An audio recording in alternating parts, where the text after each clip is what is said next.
GB. This is my favourite story. In a busy beehive, very lively, lived a very greedy bee. All the other bees worked hard making their honey and cleaning up the hive. But the greedy bee spent all day gobbling lots of pollen and guzzling all the nectar. Burp. The greedy bee wouldn't share any nectar with anybody. He wouldn't even let a tired ladybird sit on his flower. "Find your own flower," he shouted. "This one is mine." And when one day the greedy bee found a meadow full of the biggest, juiciest flowers he had ever seen, he decided not to tell anybody. "Yummy," he buzzed. "Lots and lots of flowers, and they're all for me. Wow!"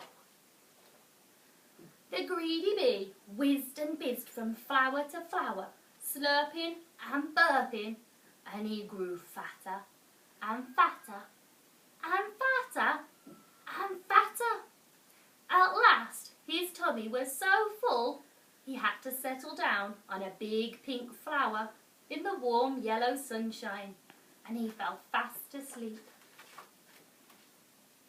When the greedy bee woke up, it was very dark.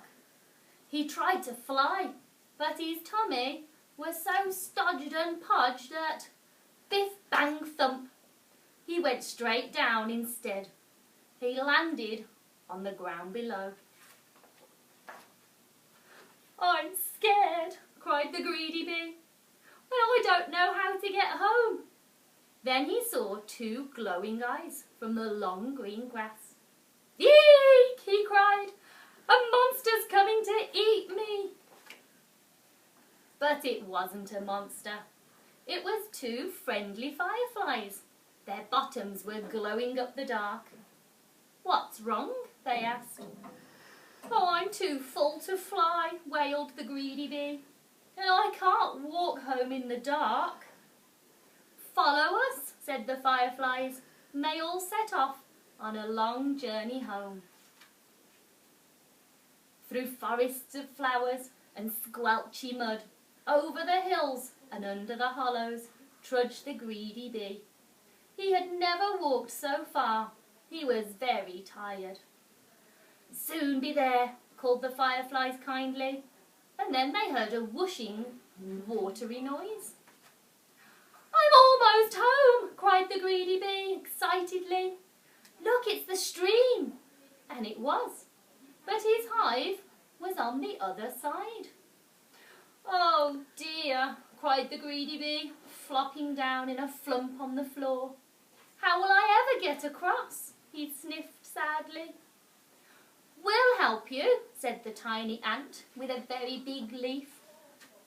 The ant and his friends flipped on one of their leaves and they put it in the water.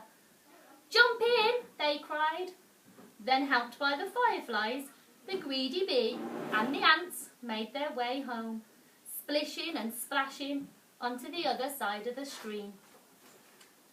"Hooray! I'm home," cried the greedy bee. "Wherever have you been?" called the other bees.